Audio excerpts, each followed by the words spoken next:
I know Reiki by nature is healing. At the same time, as a human being and a loving person as you are, how do you, and an empath, how do you not absorb, or do you sometimes, or do you put a protective shield around you in some way? Yes. So that again has been a learning Mhm. because you have, you want to serve.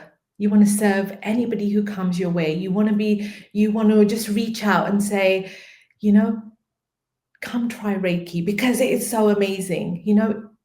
Be it any kind of energy healing. And all you're doing is coming from a place of love, like, come and try this. I Mhm. remember early days, I'd be like reaching out to, if anybody said, I'd say, yep, I'm here for you. Please come, please come. And then I realized when the person themselves, they aren't ready, doesn't matter. Like, I could be saying, come, come, come. Yeah. This is even like family members, or these are just friends as well. Mhm. But until it lands for that person wanting to come and do the work themselves. Mhm. So I remember volunteering at Mary Curie Hospice, where you get patients that are terminally ill, and you go in, you want to be able to just hold the space for them. Mhm. Healing isn't just at the physical level, it's mental, emotional, spiritual level. Right. When somebody is at the end of their life, right? Mhm. Initially, it was like, okay, well, how are we going to make them better? How are we going to make them better? And I was thinking, oh, I'm failing as a healer because, this person, this is very early on. Mm. So that was 2015 when I started Mhm. volunteering.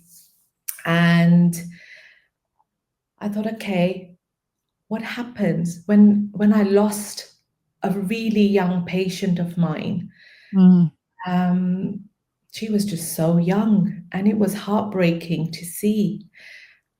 There are so many young people being lost to, illnesses, diseases. And so it was like I really had to go in because that I was like, okay, well, what exactly am I doing?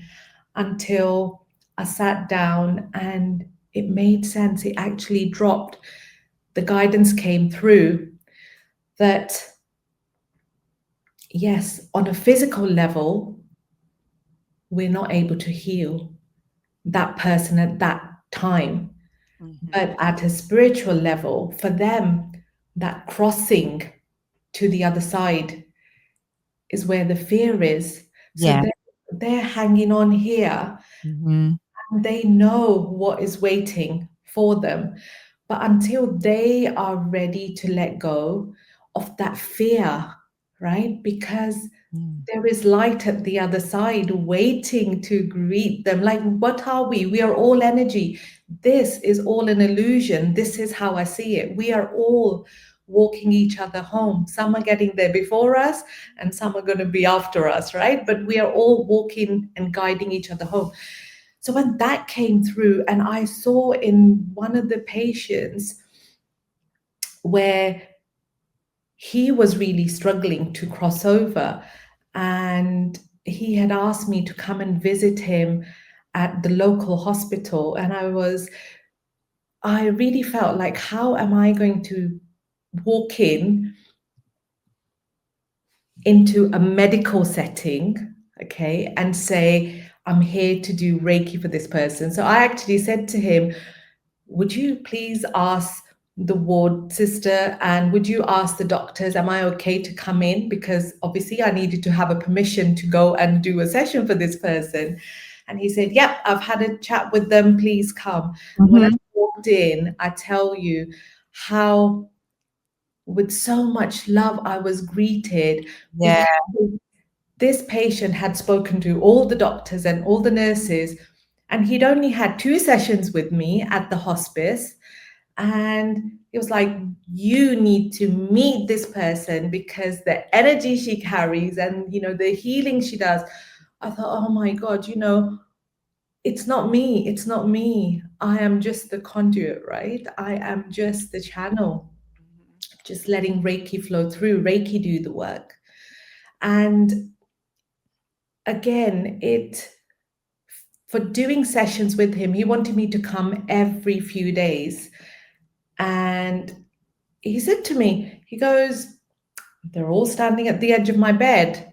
I said, who's that? He goes, people who've crossed over, my family, they're standing on the other side of the bed. And I thought, oh, really? Okay. And he said, and they've been here for a long time. Mm. And I am just so fearful. He said, it's okay. And I would go and do Reiki for him Mhm. every 2 days.